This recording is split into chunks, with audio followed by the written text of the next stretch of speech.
Good morning, everyone, and welcome to this talk. Since I'm going to talk about glossy term extraction from software requirements, let's first quickly see what software requirements are and why do we really need to care about the quality of these software requirements. So, software requirements specify what a software is supposed to do, or in other words, it gives you the overall functionality or the behavior of the software.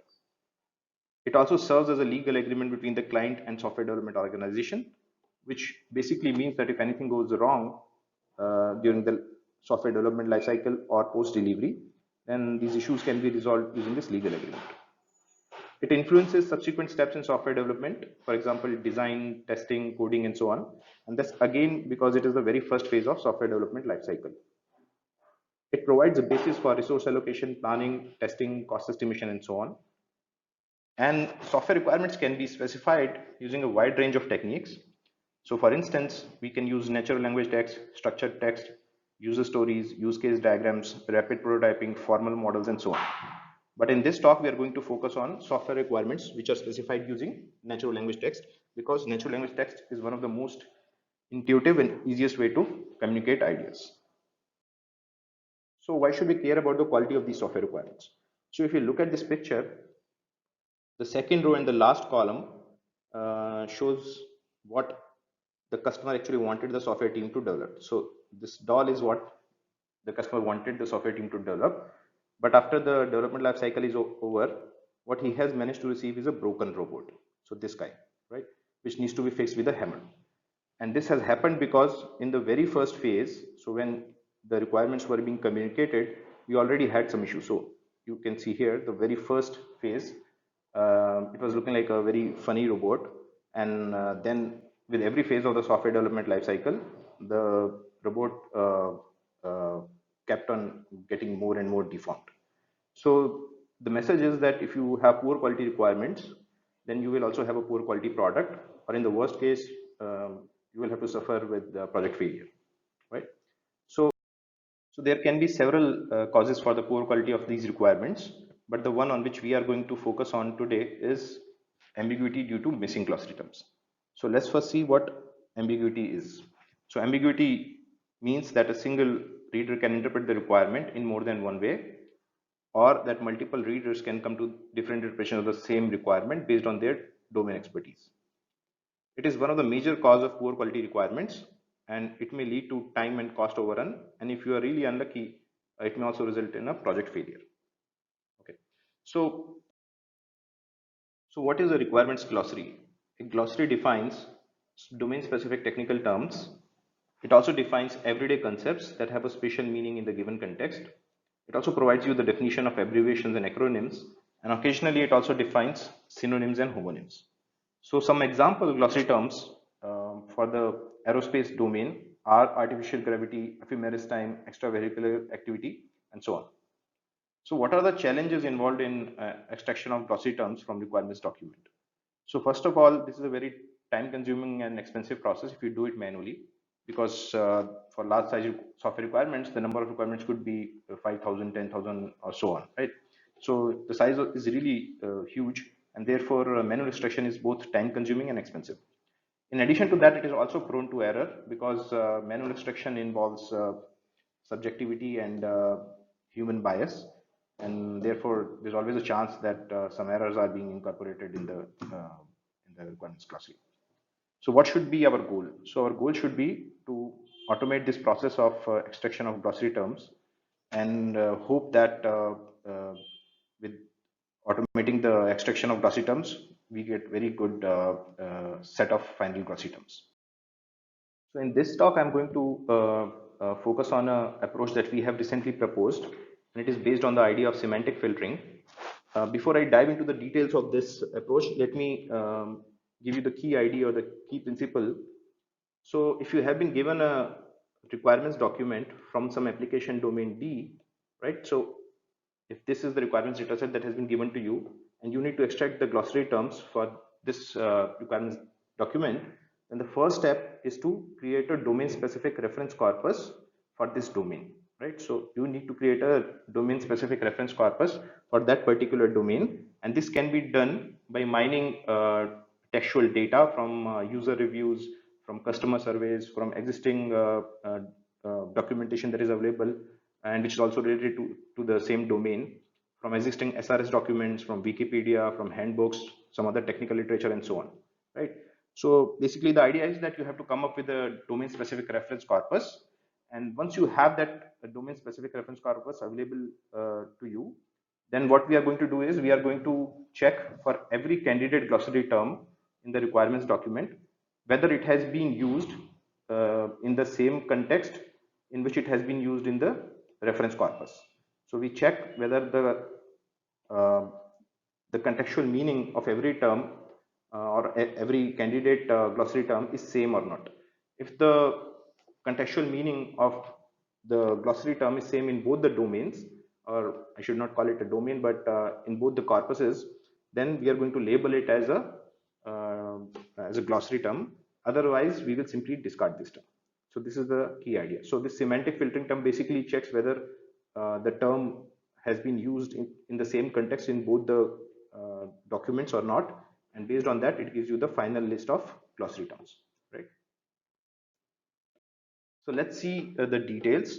So on the left hand side, you can see the four phases, the four main phases which are required to, semantically filter the glossary terms. So in the very first phase, we do data gathering. So which basically involves that you have to collect the data for domain specific reference corpus, and you also collect the data for your requirements data set. In the second step of data pre-processing, we basically try to transform the data into a format which is machine understandable and machine readable. So the details of the NLP pipeline for this data pre-processing phase can be seen on the right. And since this is more or less very standard pipeline, so I'm not going into the details of all these sub phases which are there in this pipeline. So then we come to the third phase. So the third phase of this process involves extracting candidate glossary terms. And these are basically noun phrases. So we extract all possible noun phrases from the requirements dataset. And then in the final step, which is the heart of this project, we apply our semantic filter and check whether those candidate glossary terms have been used in the same context or not in which they have been used in the domain specific reference corpus, which I have explained in the last slide. So the basic idea is if the term is used in the same context, then it's perfectly all right. We are going to label it as a domain specific term or a term which has a specific meaning in this domain. Otherwise, we'll simply discard the term. Okay. So our semantic filtering approach is based on the idea of word embeddings. So word embeddings provide a powerful approach for analyzing the language. It is widely used in information retrieval community. It provides a dense representation of words as numeric vectors, and it is capable of capturing the context of a word. So this is very important, right? So it is able to capture the context of a word based on which we are designing our semantic filter, right? And it can identify semantically similar words by computing the cosine similarity. So some example word embeddings techniques that are available are Glove from Stanford, Word2Vec from Google, FastText from Facebook, and there are some other techniques like BERT and MO. But the one on which we are going to focus on in today's talk is Word2Vec. So we have used Word2Vec word embeddings model for creating this semantic filter. We have applied our semantic filtering approach on a CrowdRE dataset, which was originally proposed in a RE 2016 paper. This CrowdRE dataset contains 3000 crowd generated requirements for smart home applications. So the application domain is smart home, and these requirements have been collected from 600 crowd workers using Amazon Mechanical Turk. So if you look at this table, it shows or it presents some example glossary terms that we have managed to extract. Of course, it is not possible to show all the glossary terms that we have managed to extract. But if you look at the first column of this table, then it shows some example glossary terms which appear only once in the requirements document. So if you see this column, then it gives you some example glossary terms that appear only once in the requirements document. Some examples are smart sensor, fingerprint scanner, smart tag, Amazon, wireless speaker, carbon monoxide detector, and so on. Similarly, if you look at the second column of this table, then uh, it basically presents some example glossary terms that appear only twice in the whole requirements document. So we have 3000 requirements in the dataset, and these glossary terms appear only twice. So some examples are motion sensor, smart fridge, smart TV, facial recognition, iPhone, and so on. So this is really nice because our semantic filtering approach manages to detect uh, all those terms which appear only once or twice or thrice in the requirements document, in addition to the terms which appear very frequently, but in both the cases they need to be truly domain specific, right? So this is really nice because it is not the case that all those terms which appear very rarely are being discarded. Okay, so to compute the effectiveness of our glossary extraction approach, we have computed some quality metrics. So the first quality metric that we have computed is reduction. So without applying any semantic filtering or any kind of filtering for that matter, we have obtained 4156 glossary terms from 3000 requirements. And after applying our semantic filtering approach, we have managed to reduce this number to 304. So this basically means that the size of our final glossary is reduced by 93, almost 93%. Okay, so this is good that our approach is able to reduce the size of the glossary set significantly. But what about the quality? So we need to compute precision and recall. Unfortunately, we do not have the ground truth data for computing precision and recall because it is not possible to obtain the ground truth data from 3000 requirements. So what we have done is we have used the ground truth data which was available in RE 2018 paper for a set of 100 requirements, right? So for a set of 100 requirements, the ground truth data is available, and we have used that ground truth data for our experiments, but we have also added some important glossary terms to that ground truth data. So for this set, we have managed to get a precision of almost 84% and a recall of almost 73%. So the precision and recall in this case are very good, but of course they have been only computed for this small fraction of requirements for which the ground truth data was available. And the last quality metric that we have computed is coverage. So coverage basically tells you how many requirements are being covered by the glossary terms. So for example, if you have extracted 3 glossary terms and these 3 glossary terms appear in 5 requirements and the total number of requirements are 10, then your coverage would be 50%. So for our case, we have managed to uh, extract the glossary, which has 304 number of glossary terms, and this gives us a coverage of almost 52%, which is not bad, keeping in mind the fact that we are actually reducing the size of the glossary set by almost 93%. So this coverage has been computed for the whole set, right? So precision and recall have been only computed for a subset of 100 requirements, but the coverage and reduction is of course for the whole set of 3000 requirements. So the take home message is that semantic filtering can be very effective for extracting glossary terms from a large body of existing requirements, right? So we are making an assumption here that the requirements dataset is not going to change. So we have been given a requirements dataset and we have to compute the glossary set for this requirements dataset. So what are the advantages and limitations of our approach? So of course, the very first advantage is that it is able to detect all those terms that are truly domain specific, right? Because it is based on the idea of semantic filtering, which takes into account the contextual meanings.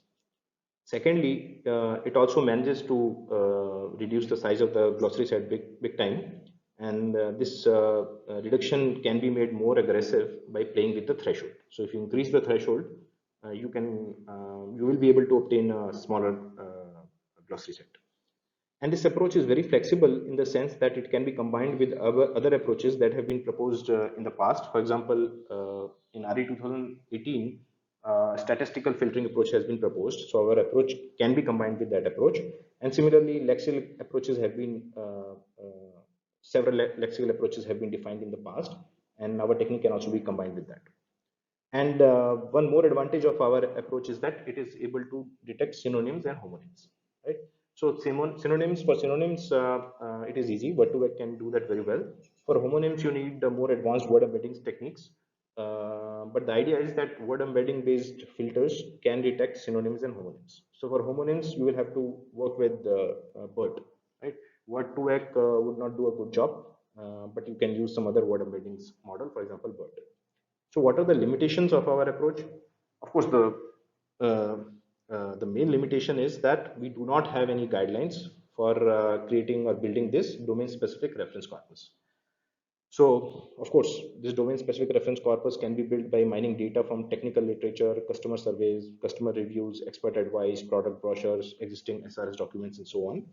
But which of these documents need to be mined? Do I need to mine some of them, all of them, to get the best accuracy? It is not very clear.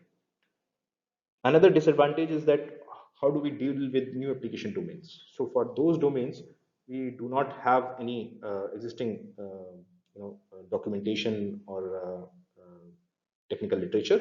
So how are we going to work with new application domains? And of course, this approach is time consuming because it involves training a neural network and then computing the similarity scores for every glossary term. So this approach is slow for the main reason that it involves training a neural network. So our approach based on the semantic filtering can be extended in several interesting directions. So for instance, one could try to implement a tool which automatically mines data from the web and then create a semantic filter and extract the final set of glossary terms. In addition to that, one can try to extract glossary terms from a large body of requirements for software product lines. So this is something that we are already working on. And you can always try to compare the effectiveness of word-to-vec semantic filter with other word embedding techniques, for instance, GLOW, FastText, BERT, and so on. And then, of course, as I had just mentioned, that one of the major limitations of our approach is that we do not have any guidelines. So one could also try to come up with some guidelines to determine how to create the domain-specific reference corpus. So this basically means that these guidelines should clearly tell you which kind of documents need to be mined to create this domain-specific reference corpus, right? And using that domain-specific reference corpus, then you can create your semantic filter. So here are some references. The first paper is the one where we have recently proposed this approach. It's a REPSQ 2020 paper. The second paper talks about CrowdRE dataset. So this was the paper where a CrowdRE dataset was originally proposed in RE 2016. The third paper gives a statistical filtering approach for extracting glossary terms. So the primary idea is that if a glossary term appears in at least n different requirements, then only it will be part of the final set. But of course, this approach has a big disadvantage that all those glossary terms which appear only once or twice would not be part of the final glossary set. And the fourth paper is another approach for extracting glossary terms using lexical analysis, and this was published in Transactions of Software Engineering 2017. Right? So thank you very much, and if you have any questions, I would be very happy to answer them.